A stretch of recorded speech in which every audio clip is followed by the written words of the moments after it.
What's up, Lions of Liberty fans? You can now support this show on Patreon and get exclusive access to bonus audio and video content, including Conspiracy Corner, Degenerate Gamblers, bonus segments with guests, and so much more. Head on over to patreon.com/Lions of Liberty.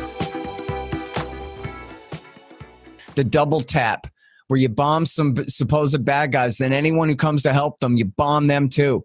And sometimes you do the triple tap, where you wait around a couple hours, and when people finally decide it's safe and they send a few more rescuers out, then you bomb them too. And this is the absolute horror show that America is perpetrating on these people. Welcome to the Lions of Liberty podcast. Here's your host, your guide, your shining beacon of liberty, Mark Claire.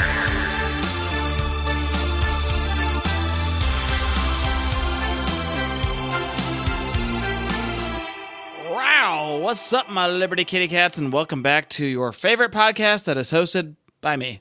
That's the original Lions of Liberty podcast, which you can find here every single Monday on Lions of Liberty, where I interview great minds and leaders in the Liberty movement, like the one you're going to hear today with one of my most frequently booked guests and one of my most requested guests. This is the same person, the great Scott Horton. We'll be talking to him in just a bit, but first, I want to remind you that this is the 365th episode of the original flagship Lions of Liberty podcast that we've been doing for nearly 5 years. That means you can find today's show notes over at lionsofliberty.com/365, and that 5-year mark is vastly approaching. In fact, this coming Thursday, November 13th, is the exact 5-year anniversary from the first ever Lions of Liberty podcast. I'm going to have some more information about what we're going to do for that show, including how we're going to celebrate that 5-year anniversary, as well as a brand new t-shirt. Yes, a brand new t-shirt available in the Lions of Liberty store over at lionsofliberty.store that you can get either for free, which I'll tell you about at the end of the show, or you can just go buy it right now. That's also possible. Either way, head over to lionsofliberty.store. I'll post a link over in the show notes. Go ahead and check out that t-shirt. It's pretty cool. It's designed by our friend Dan Smots, the host of the System is Down podcast, a show you really got to check out. Scott Horton was actually on that show fairly recently as well. But speaking of the man himself, Scott Horton, we have a very important subject to be discussing today, and because it is so important, we're going to get right to it.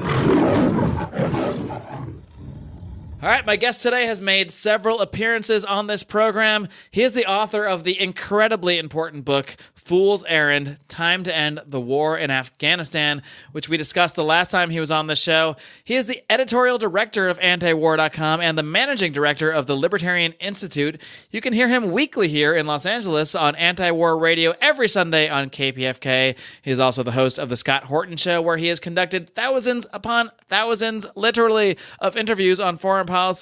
As far as I'm concerned, he is the Liberty movement's foremost expert on foreign policy. I'm always pleased to speak with my friend Scott Horton. Scott, are you ready to roar?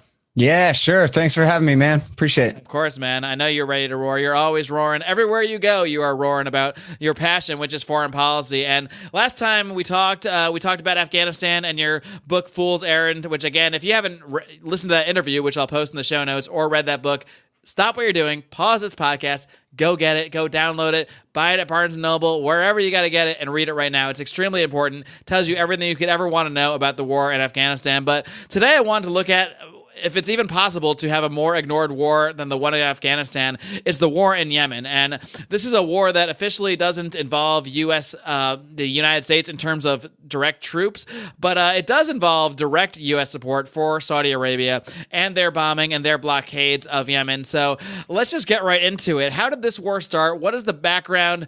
And from the limited coverage that I've seen, which is really hardly any at all, the very small amount of coverage seems to imply that this is somehow Trump's war.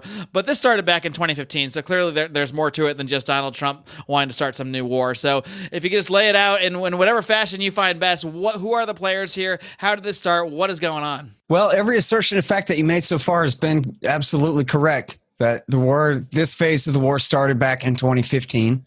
So it's definitely a bipartisan thing. And the war, they say is the Saudi-led coalition. And yet America is the world superpower, the world empire, and Saudi Arabia is the satellite state. And as has been shown repeatedly in all of the major, most important news outlets like the New York Times, the Washington Post, the Wall Street Journal, as well as, in government records and Senate testimony and everything else. It's come out that the Americans are in charge of every bit of this operation, from collecting intelligence and planning and the targeting, from overseeing the operations to providing mid-air refueling for the Saudi bombers as they go on their sorties. And of course, providing all the Saudis' war materiel in the first place and providing diplomatic cover for them in the United Nations and everywhere else. To the Yemenis, this is the American-Saudi war. It's not Saudi-led. It's Saudi princelings flying the jets, but it's clearly an American operation. It has been all along. It sounds like it's more United States-led and maybe Saudi carried out, if anything.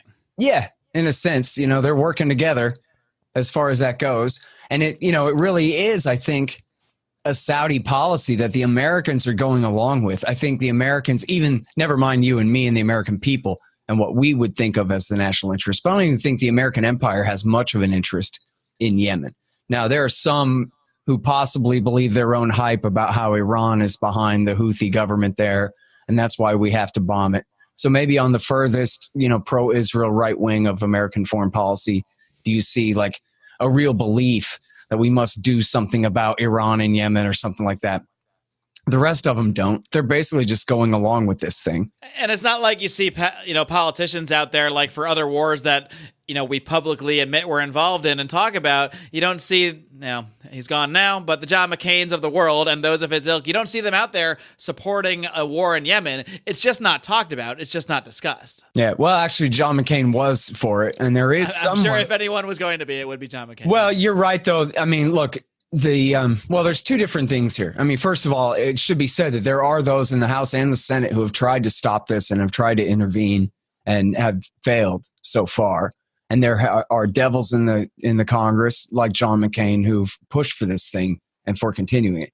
But your second point is still right, though, or your overall thrust or what you're saying is right, that, the ratio between the level of violence here and the degree to which anyone in America has to care about it at all is, extraordinary. It's unbelievable. It's like if George Bush started Iraq War II, but without any of the fanfare, they just did it and no one even cared. And can you imagine? No one even cared. And that's where we're at now, where Obama can start a war in Libya, can back al-Qaeda in Syria for 5 years, can launch this war, which also is, in essence, a pro-al-Qaeda war in Yemen against their worst enemies, the Houthis. And I will give you the lowdown on who's who and what all the fighting is. But just overall here, they can pursue these policies now and no one even cares anymore. You can actually read about some outrage about Afghanistan just because it's been going on for 17 years and nobody knows, how to have peace with victory. And so they, the thing just goes on. And so you do see some complaints about that in the media, at least in the written media. But there's virtually no coverage of the wars. Now, I think if you polled the average person on the street, most people, at least if you led them along a little bit, might be vaguely aware that the United States has some kind of operation going on in Afghanistan. But I'm willing to bet, every person I bring this up to outside of my libertarian bubble has no idea this is even a thing. They not only do they not know, that we are involved in a war in Yemen in some way, most of them probably don't even know Yemen exists. So, this is the most under-discussed, under-talked about war, and that's why I wanted to highlight it today. Right. Well, and it is, just an absolute incredible level of violence. Tens of thousands of people have been bombed to death, and hundreds of thousands at least have died of deprivation there. The UN says 50,000 children have died of deprivation. It's the worst cholera outbreak in generations anyway, some say in recorded history. I will say that the estimates of 1 million cases of cholera are a bit overblown. I've talked with the people from Doctors Without Borders and Oxfam and that kind of thing on my show. And it got to a point where they basically just counted anybody with diarrhea as having cholera because it was a huge percentage of them. And the treatment was basically the same, keep them hydrated and, hope they make it through. But it was at least tens of thousands of cases of cholera last year. And I'm not a medical expert, but as far as I know, basically all you need to not die of cholera is clean water and hydration. Is that right? And, yeah, and you just need to make it through a few days. Yeah, you don't even need a course of antibiotics. It's one of the most easily treatable things, but their entire healthcare system is completely shattered. And no less from the Saudis outright bombing their hospitals. The Saudis / Americans outright bombing their hospitals and bombing their waterworks. And then, there's also been major outbreaks of diphtheria. And so it's been this is the poorest country in the Middle East. They have some oil, but not very much of it developed. Is as poor as Somalia across the Red Sea there. And so this is the most powerful country in the history of the solar system, our American empire, picking on virtually the weakest collection of people on the planet who can't possibly fight back against us, who couldn't possibly have a thing against us. They chant death to Jews, death to Israel, death to America, or whatever.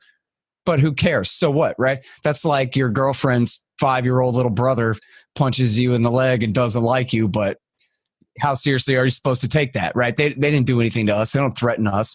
And that's the Houthis there. And the reason they chant these things are largely because of said bombing, said involvement, not just in their country, but in the Middle East overall. Exactly. And then the Yemenis who actually have attacked us are Al-Qaeda in the Arabian Peninsula, who sent the underpants bomber, who tried to blow up the plane over Detroit on Christmas Day, 2009.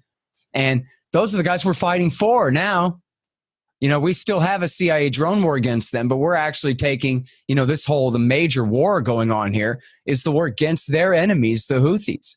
And we, even the Associated Press has had all these stories, including one just 2 weeks ago, about how the United Arab Emirates, which is, part of the coalition here, is cutting deals and paying Al-Qaeda to fight as their mercenaries in this fight against the Houthis. So, there's a Yemen expert named Michael Horton, no relation to me. What are the odds that two Yemen experts have the last name of Horton? Yeah. Well, I'm kind of a secondhand dealer in information, but he's a real expert and writes for the American Conservative magazine and so forth. And 3.5 years ago, right as the war was getting started, he talked to the great Pentagon reporter Mark Perry, and he said about John McCain that, John McCain complains that we're flying as Iran's Air Force in Iraq, brackets, because of John McCain, of course. But anyway, John McCain complains we're flying as Iran's Air Force in Iraq, but we're flying as Al-Qaeda's Air Force in Yemen. And that's been the case this whole time.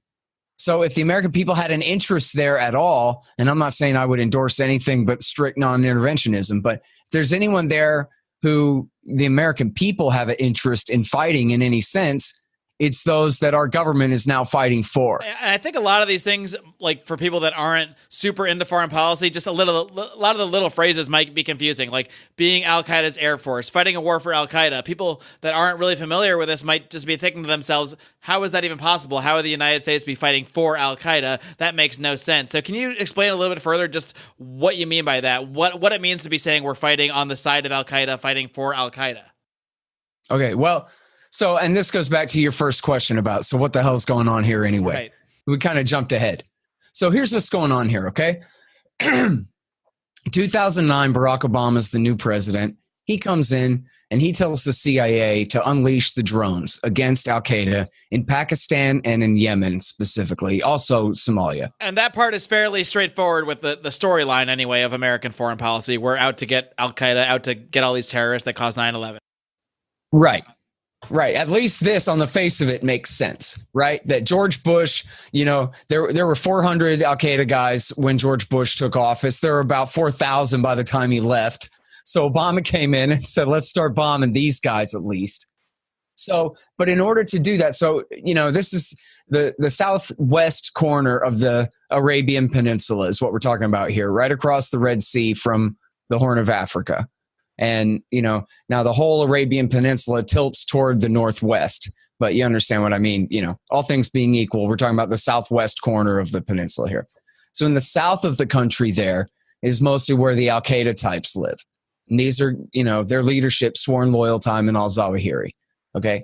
So Obama is bribing the dictator whose name was Saleh, and he ruled the capital city of Sana'a, which is right about in the middle of the country. Okay.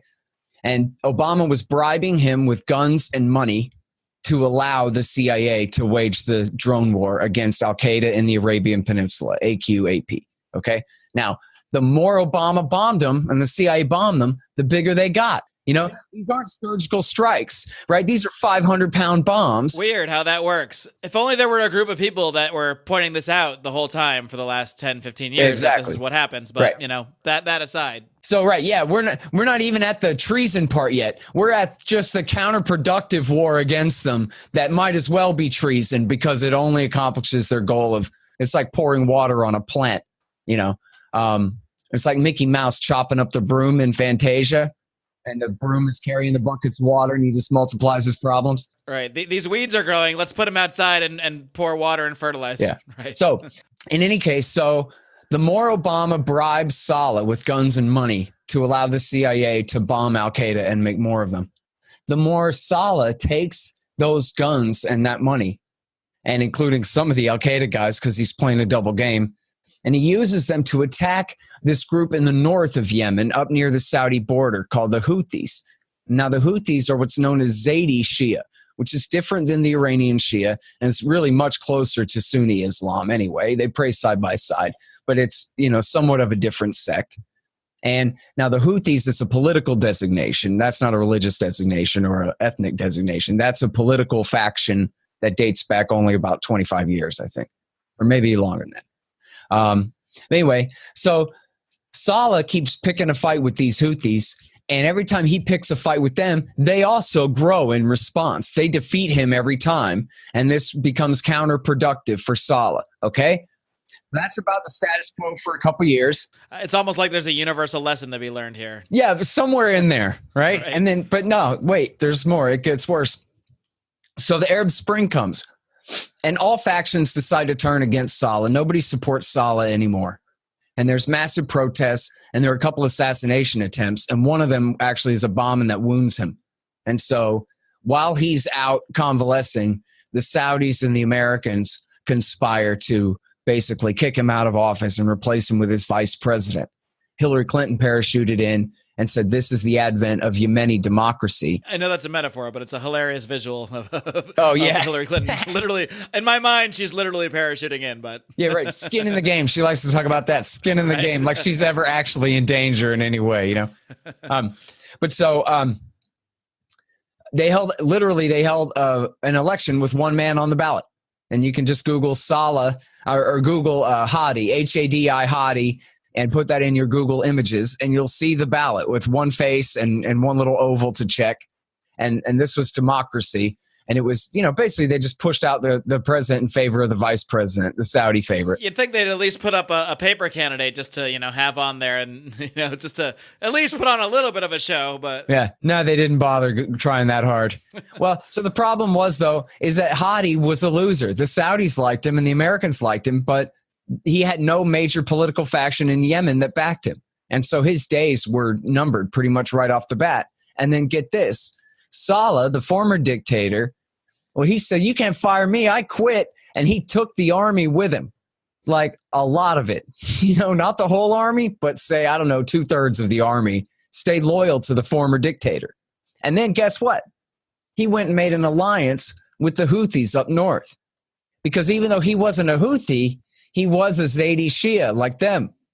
And so he went and made a deal with his former enemies, combined the army that had beat his army 4 or 5 times with his army that they had beat 4 or 5 times. Wow. And now they came together and they marched down on the capital city in 2014. They ended up taking the capital city at the beginning of 2015. Now, Barack Obama is on video himself admitting that he knows the intelligence has, you know, the intercepts or whatever it is, that the Iranians told the Houthis, their friends, not to take the capital city. If you take the capital city of Sana'a, you're just going to drive the Saudis crazy. So the Iranians were not counseling that, yeah, stick it to them, take all you can get, sack the capital, blah, blah, blah. And that is one of the talking points of the neocons or the warmongers or whatever right now, that we have to do this, the little you hear them talking about it, because of Iran. So that, yeah, exactly. That kind of goes counter to that point. Right. And in fact, there's a great article. There's a bunch of great articles about this, but there's a really good one in Foreign Policy by Joost Hilterman called "The Houthis Are Not Hezbollah." And it's about how, the level of relationship between Iran and the Houthi faction in Yemen is just nothing like the Hezbollah party in southern Lebanon, the Hezbollah militia there that, is extremely closely tied to the Iranian Revolutionary Guard Corps and all that. The Houthis basically are their friends. And really, numerous Yemeni experts have said that, including, actual Yemeni reporters I've talked to about it, that the most mileage that Iran has gotten out of this entire thing has simply been in the Saudi and American propaganda giving them credit for everything the Houthis do when they're really trying to blame them, right? But it comes out from their side, it comes out like they get the credit for everything that the Houthis do is blamed on Iran. But they're not Iranian Revolutionary Guards forces on the ground there advising them, arming them. The Americans keep claiming that they have Iranian missiles, that the Iranians are selling them these, intermediate range missiles or some kind of mid-range missiles. Well, America's Navy has Yemen under total blockade for the last 3.5 years. They can't get food in. How in the hell are they supposed to get Iranian missiles in? And in fact, even Jane's Defense Weekly, the trade magazine of the arms dealers, said, no. These, the UN ambassador, Nikki Haley, gave this big presentation with a missile behind her. That was the wreckage of the missile the Houthis had fired at the Saudis. And she says, look, this is an Iranian missile, blah, blah, blah. And Jane's Defense Weekly said, no, that's not true. That's a North Korean missile. And the Yemenis and the Iranians both bought them from North Korea a long time ago. So don't give me, it was debunked by true industry experts immediately, the claims there. And so that's the excuse for this. All of this is that the Houthis are the Iranians and that therefore any success that the Houthis have in that country is a success for Iran. And that's why it has to be rolled back. And so then it was right at that time in March 2015 when they took the capital city in alliance with Saleh that the Saudis, with Obama's full permission and cooperation, launched the war. So what is the end goal here for Saudi Arabia? Do they just basically want to see someone in power that is friendly to their government? I mean, what interest do they have? You said that Yemen doesn't have that much oil, doesn't have that much resources. They're the poorest country in the Middle East. What is really the motivation to even be involved here at all for them? Well, so that's a very interesting question. I think that the actual bottom line is it's kind of it's a thing where it's not a good enough answer in terms of, again, like the ratio between the attention paid and the level of crisis here. The level of excuse for this war and the level of grief and crisis that's come out of it, is pretty astounding. Again, the whole thing about Iran is really, a hoax. I think some of these people talk themselves into believing it, but I think, it's vastly overblown. And what it really comes down to is MBS, now the crown prince of Saudi Arabia and the de facto king. His father's, in his 80s and by all accounts quite senile. And at the time that this war was launched, right at the spring of 2015, MBS had just been named the deputy crown prince and the defense minister. And so he had this, big incentive to launch a war in order to solidify his own political position, the ultimate in public choice theory, basically. And then this is the same guy who, in the name of anti-corruption, which is true enough, but not truly the motive, had all of his uncles and cousins rounded up and arrested and seized all their wealth. It's true they're corrupt, but it's not true that that's the motivation. That's right. And made sure that he will be the crown and promoted himself to crown prince from deputy crown prince, that he is now the heir apparent to the throne there. And this was a big part of it, was launching this war in order to solidify his position inside the bureaucracy. So is this ultimately some really messed up Saudi machismo thing then at the end of the day? Is this about this crown prince? And maybe you can tell us a little bit more about him for people that aren't familiar, but he came into power very recently and that kind of coincides with the escalation of this war. So is this like Bush's Iraq, like, look at me, I'm going to get the bad guys. I'm your guy. I got you covered. Is that basically what this is? Only in I don't know if it's a more disastrous way, but in many ways it seems to be. Yeah, I mean, the W. Bush comparison is a great one, right? Because all he is a spoiled, rotten brat who doesn't know anything. Right, He's a cruel little bastard who doesn't know anything about anything. He named it Operation Decisive Storm, or that was maybe what the Pentagon named it, at the height of this, ignorant arrogance that we're just going to go in there and bomb them and they're going to have to kneel before Zod and do whatever we say. And it hadn't worked out like that at all, right? It's 3.5 years later. And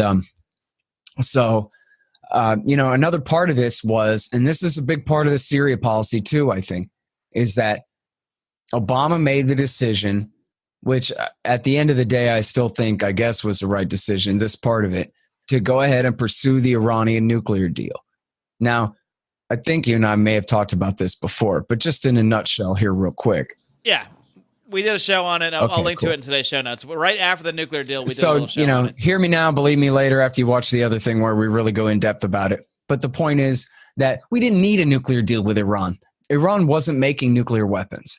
Iran had a latent nuclear capability in a civilian nuclear program that was maturing, and they had a lot of centrifuges, and they basically had the ability to make a bomb within a year if they began to try to start cranking out bombs, which is still plenty of time for America and Israel to start a war, for Christ's sake. Not like I'm saying that's okay, but the frame of the issue was that this is a dire emergency, that this amounts to a loophole in the non-proliferation treaty, that they can position themselves a year from a bomb. So what Obama did, that's the breakout capability. And even then, it's a year from the fissile core, not necessarily the warhead, the delivery vehicle, the missile, the anything else, but, the machining of the parts or anything. But anyway, it's a slippery phrase, a breakout capability. I don't want to just use it their way when it's really, You don't want to own the neocon phrasing. Yeah. So I got to build in my own disclaimer there when I use their phrase. But anyway, so what Obama did was this. Obama said, we're going to take this giant, fake, stupid issue off the table. This is the single most dangerous, outstanding conflict between America and Iran, is the accusation that they're building nuclear weapons, and we got to stop them. So Obama said, we're going to do a deal just on this. We're not going to bring in any other issues. We're going to just do this. And he made a deal that really locked down their program severely in exchange for sanctions relief. And whatever, crybaby stuff you hear about loopholes in the deal are nonsense. They weren't making any nukes in the first place. They didn't have anything to hide in the first place. That's why it was so easy for them to sign up to the deal with all the new expanded inspections and everything. So you would say Trump's claims that the deal was, lopsided in favor of Iran, and that there's all these, it's just typical Trump rhetoric, I guess. No, so it's a bunch of garbage. The worst was they got some of their own money back that Jimmy Carter had seized during the revolution back in '79. Right? That was the big payoff. Is that like airplane full of money we hear about? Is that what that is? Yeah, the pallet of cash. The giant, oh my God, you sent them a pallet of cash, as though it was all welfare money from the American taxpayer. It was their own money. I mean, I hate to give John Kerry credit for anything, but like, okay, and then we're going to give you billions of dollars, but it's going to be that money that the world court already ruled that we have to pay you back anyway. I mean, that's a pretty good bribe. So that was actually separately ruled upon, aside from that deal, that they were owed that money back. Right. Yeah, and it wasn't the World Court, but I'm sorry, it was the International Court of Settlement or some kind of thing that, yeah, and they were going to have to pay it back anyway. But so anyway, the problem was that the Saudis were afraid that this meant that Obama really meant to tilt the United States back toward Iran, which is ridiculous, right? And there's just no way in the world that Obama even wanted that, much less would have dared to try to do that. That was just absolutely outside of the question. No way. But they were apparently worried that the Saudi place in the American dominated order in the Middle East was in jeopardy, and that we were going to start offshore balancing against them and whatever. And so, in order basically, and this is the way the Obama people put it in the New York Times, it's the most important thing about this whole damn war other than the actual dead bodies. And that is the Obama people's excuse that they made in the New York Times. This is not some secret scoop. This is based on 17 White House sources or something like that from the Obama guys. And What they said was, we have to placate the Saudis. Because after the Iran deal, boo-hoo, we hurt their feelings. They're worried about their place in our order over there. And so to reassure them, we have to launch this war.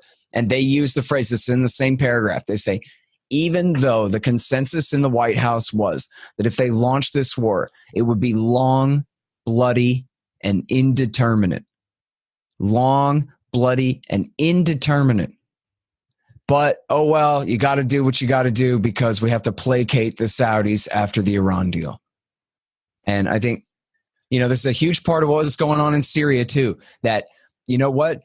Even though we're doing the Iran deal, we also are going to go along with the Saudi, Turkish, Israeli policy to take Assad down a peg in order to weaken Iran in Syria, just to prove that we don't love them. It's just this one deal that we're doing. So it's basically a giant, murderous, barbaric, bloody make good for the Iran deal in many ways. Yeah, no, I mean, it's absolutely horrible. And, Nasser Arabi, who's this reporter that I know in Yemen, I think, he used to report for the New York Times and stuff about the war against Al-Qaeda there. They're not so interested in what he has to say nowadays. But, he often will tweet out, save the Yemen humans. What about us? Hey, everyone, stop and give a thought to the Yemen humans today. Look at what they've done. They've bombed these children. They've killed this family. They've done this. They've done that. And it's like, in a way, it's pathetic, right? But on the other hand, it's like, what else has he got? This is the situation that, not just our government, but that American society has put him in. That he has to desperately point out that these are real human beings. Just because you can't hear them scream from here when you kill their grandchildren doesn't mean that they can't really feel that it's any different than if somebody had killed your whole family and left your grandmother alone to grieve over them. Hey guys, this is Roger Paxton, and if you're fed up with the government running every single aspect of your life, but you're not listening to the Lava Flow podcast yet, then what's wrong with you? Check us out at thelavaflow.com, or just go back to sucking up to the government. The Lava Flow podcast, striking the root every single episode. This is Chris Spangle, and I am the host of We Are Libertarians, which you can find in iTunes, Google Play, or at wearelibertarians.com.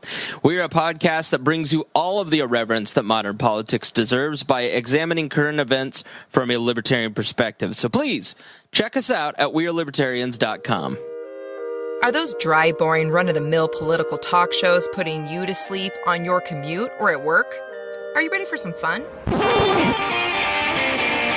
Look no further. Blast Off with Johnny Rocket is a Seattle-based podcast expressing viewpoints of free markets, voluntary exchange, badass music, wicked banner, and of course, drinking. The Blast Off doesn't shy from the truth, but always brings the party. Let's rock and roll, Raylene. Bring it on, Johnny. You can check us out at thelaunchpadmedia.com/blast off. Again, that's thelaunchpadmedia.com/blast off. Launchpad Media. Always launching ideas in your direction.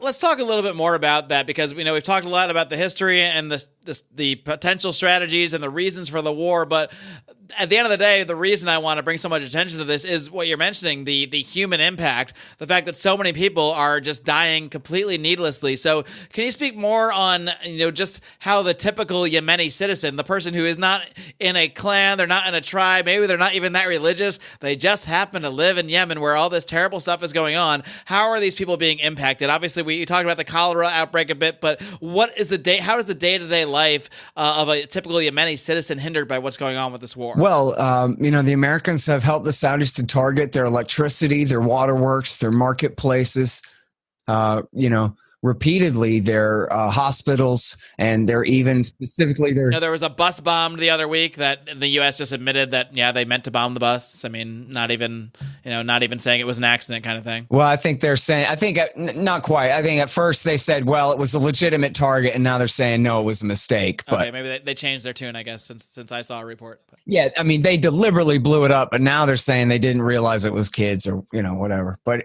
I mean, and look, one way or the other, these things are going to happen. And especially in this war, they have been deliberately targeting civilian infrastructure, including specifically cholera treatment centers.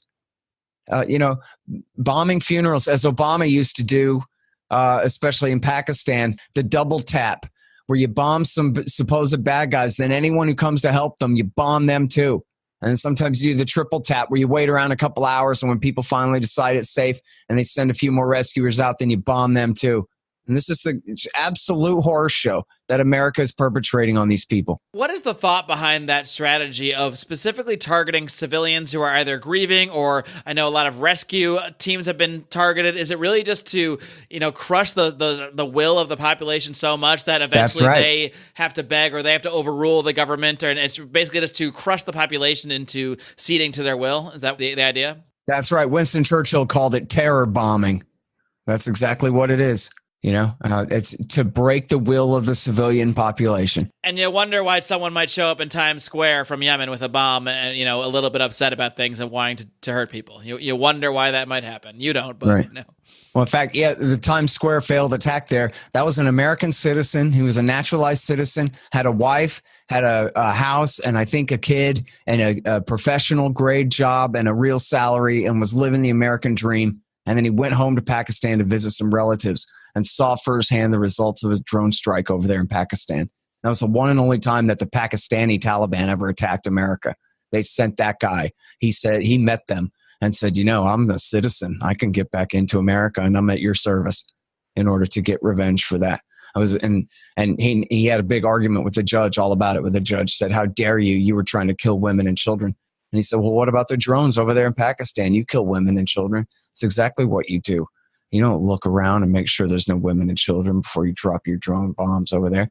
That was exactly what it was all about.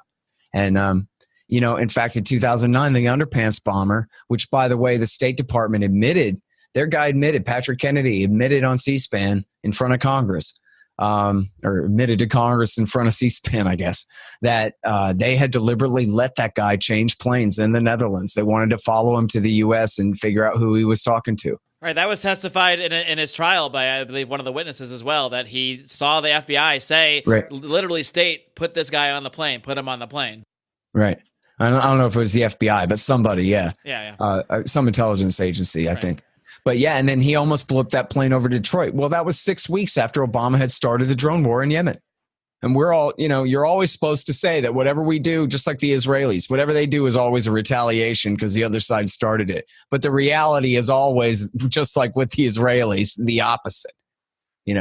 We're the ones who start the war, then they retaliate, and we say, how dare you attack us? Now look at what you made us do. And then we go and do all the rest of this crazy stuff. But then, so now again, this group that the Saudis hate so much, the Houthis, well, they're the enemies of Al-Qaeda. Remember, Saleh used some of the Al-Qaeda guys to fight back against them. So the Al-Qaeda guys, have grown ever since the fall of the government there and the launch of the war. They've grown in power and influence, AQAP there in southern Yemen to a great degree, including, seizing entire towns and tax bases, and including taking military bases, the other kind, armories, raiding them and all this kind of thing. They had a port town that they controlled for a while until the UAE kind of supposedly rousted them out of there, but I think just kind of asked them to leave. And they've been recruiting them and using them. So the UAE is they're basically, pushing and funding the ground force there. The Saudis are waging the air war, and it's mostly a mercenary army from what I gather. And they've been quite credibly accused repeatedly of torture. And including there's a new UN report that just came out about their massive sexual war crimes, rape of men and women. And you might remember this one from about a year ago, where it came out that they were torturing men, at least, by roasting them on a spit, like a pig on a spit over an open flame. I did not hear this one. And then there was just this new AP report about them outright making deals with the Al-Qaeda guys to go and fight the Houthis. So we are quite literally flying the USAF, the U.S. Navy enforcing the blockade, the U.S. Air Force refueling these American planes that the Saudis are flying to bomb these targets that the Americans are helping pick out. They are flying literally as Al-Qaeda's Air Force. It's unbelievable. I guess the only thing making it not, the only thing making it Saudi, it seems, is maybe the actual pilot there. And then, Right. And you know what? Even then, I don't know exactly how you characterize this, okay? I have 3 different sources, but each of my 3 different sources, they just heard it from one source each, right? My 3 different sources, they don't know it. They each have one source, but it's getting pretty thick though anyway. And the story is that at least at the beginning of this war, that there were literally American white boys sitting in the back seats of these F-15s, holding the Saudi princelings' little hands all the way to their targets to bomb and kill these civilians. Yeah, I've heard that as well. I don't know if it was from you or somewhere else, but I've heard that one a few times. So I believe it too. It sounds as believable as anything else. Yep, and look, the Americans are responsible for all of the care and feeding of the planes on the ground. The princes don't do that stuff. That's American contractors, ex-Air Force guys mostly, but also military guys over there are doing all the cleaning and all the maintenance and all the rearming and all the everything. Well, Scott, I know there's no easy answer to this one. I mean, it's basically just what you're doing right now, trying to spread the word about it. But what can, the average, say, listener of this program do to, obviously, a single person donate to Doctors Without Borders. Okay. Yeah. And, I'm not a big, I don't want to say call your congressman in the sense that like, oh, I believe in the system and it can work for you and me if only we try or whatever. But on the other hand, without having faith in it, I think it is still worth a try. I think it does matter. There's enough anecdotal evidence from people who work on the Hill that when the phone's ringing and people are mad as hell about something, the congressmen and women, they take note of that. They're worried about what you're worried about if you make them be. All right. I mean, when we had the red line in Syria, I think it was back in 2011, that Obama, it looked like for sure Obama was going to go into Syria, but it basically was just a barrage of phone calls that stopped him from doing it. So it's not like there's no evidence that this could actually have an effect. Yeah, I mean, that's the thing, is it really could.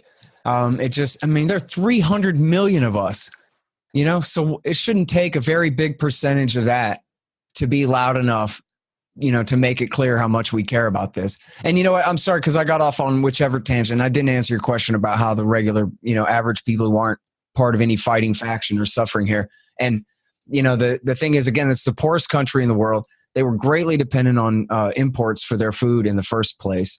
And then we've had basically a total blockade against commercial traffic and everything but humanitarian aid getting through there. And I guess some commercial traffic, but, much less than before. And so there is food, but the prices are just absolutely through the roof. And so, what you don't have a massive famine.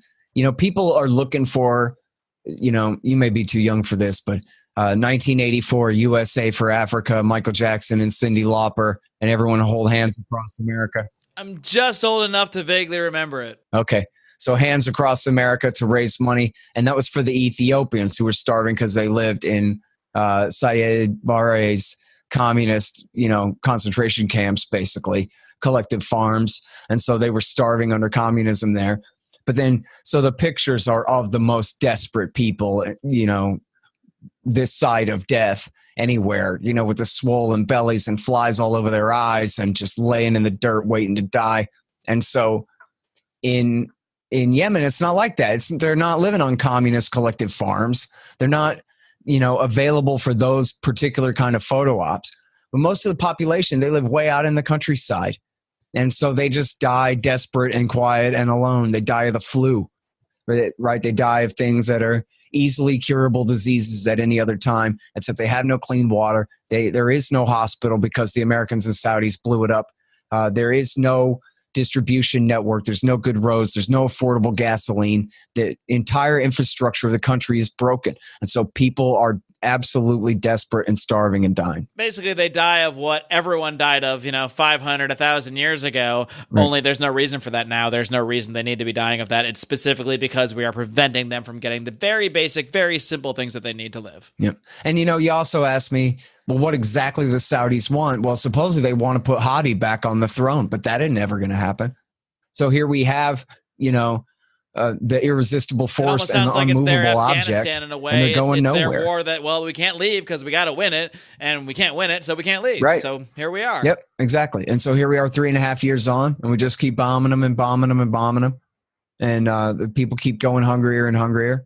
And there's really no end in sight. I mean, America has the Saudis back in the United Nations and et cetera, et cetera. And so there's no real diplomatic pressure on them.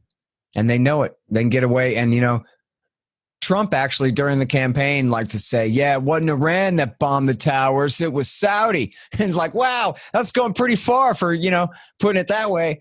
And then he comes into power and he puts his hands on their orb and he believes and recycles their claim that they're going to spend $110 billion on weapons, which is probably about 10 times more than they're actually going to spend.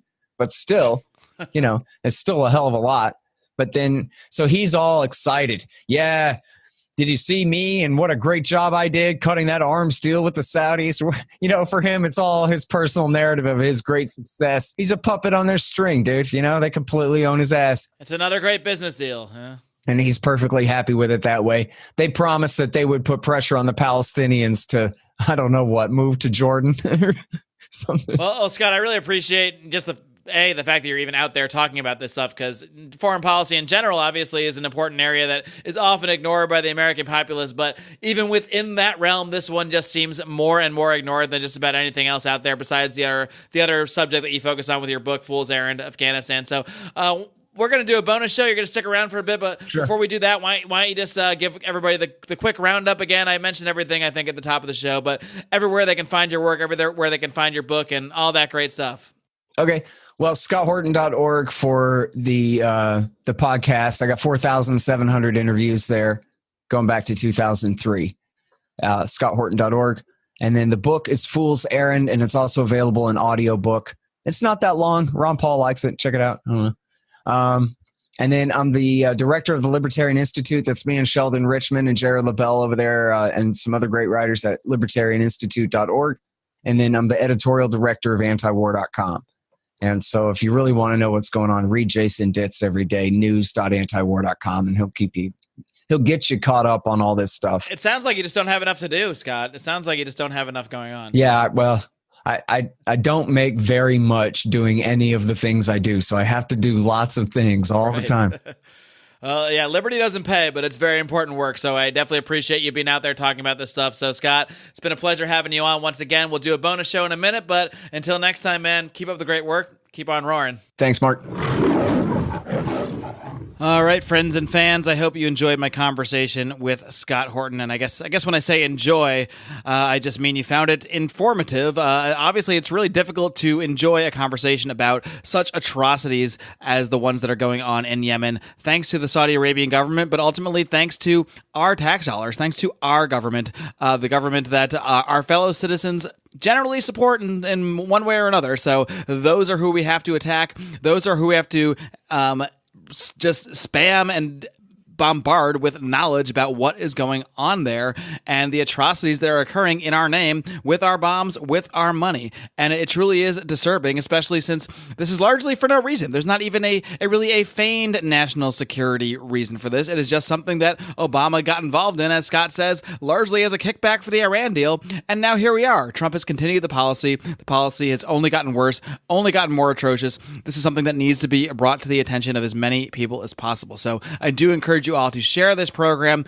and spread the word about this terrible, terrible war. And the show did not end there where you heard us sign off. Scott actually hung around to do a very special edition of our very popular Patreon-only Lions of Liberty Pride bonus show known as Conspiracy Corner. That's right. Scott and I discuss several conspiracies, including the JFK assassination, the RFK assassination, the CIA's MK Ultra program, and we also touched on the Unabomber case, which, you have to listen, I guess, to find out how that all ties in. But it was a really great time having Scott around here, and also to have him for a really fun bonus show. So please do consider supporting this show on Patreon for as little as $5 a month. You get access to all of our exclusive bonus audio content. And of course, at the $10 level, you also get some access to video content we do as well. So many, many shows out there. There's a League of Liberty show coming later this week, which I record about once a month with Roger Paxton of the Lava Flow podcast, Johnny Rocket Adams of Blast Off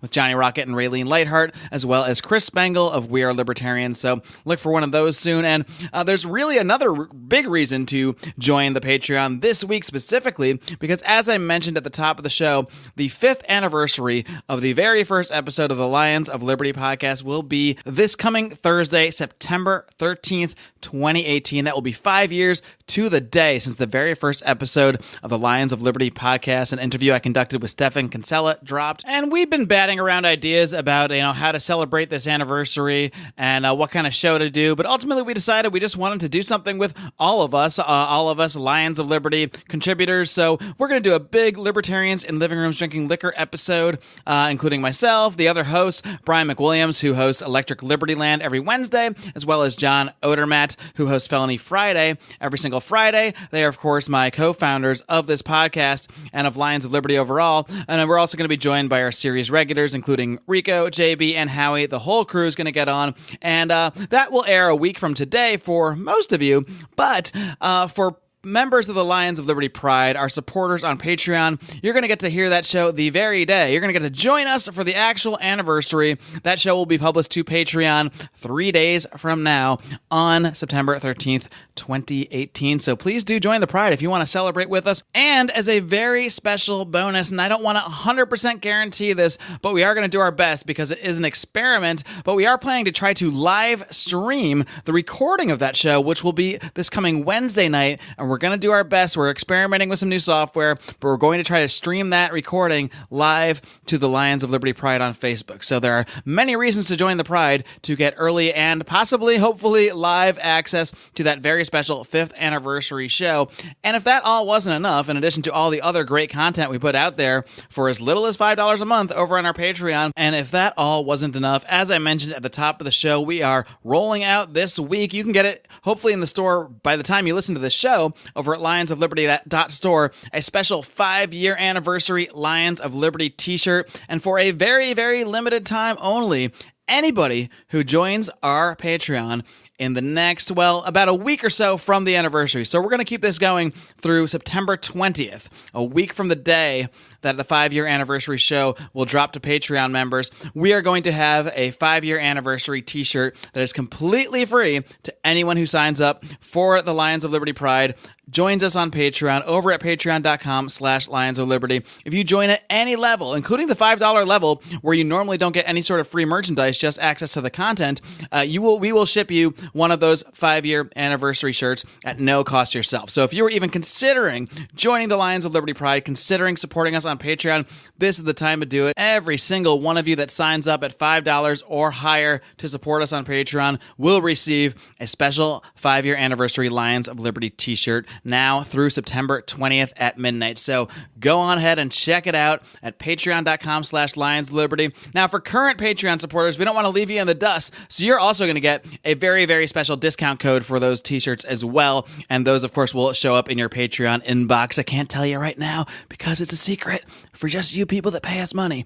But point being, we're doing a lot to try to celebrate this 5-year anniversary. It has been a lot of blood, sweat, and Liberty tears we have put into this program, and we are just so grateful to you, everybody that supports the show. So we wanted to give you guys something special for doing so. And we're grateful to every single one of you that hits that download button, that listens to this program, that tells your friends about all the great work we do here at Lions of Liberty. Not just me here every Monday, but like I said, Brian McWilliams with his weekly shot of comedy, culture, and liberty every Wednesday, as well as John Odermatt every Friday, busting up that broken criminal justice system on Felony Friday. Friends, I thank you so much for joining us today. Hope you really got a lot out of my interview with Scott Horton. And again, like I said, if you want to hear more, just click on over to Patreon and listen to that very special Conspiracy Corner with Scott Horton. Until next time, folks, until this Thursday for the 5-year anniversary of this program, you know what I'm going to ask of you, don't you?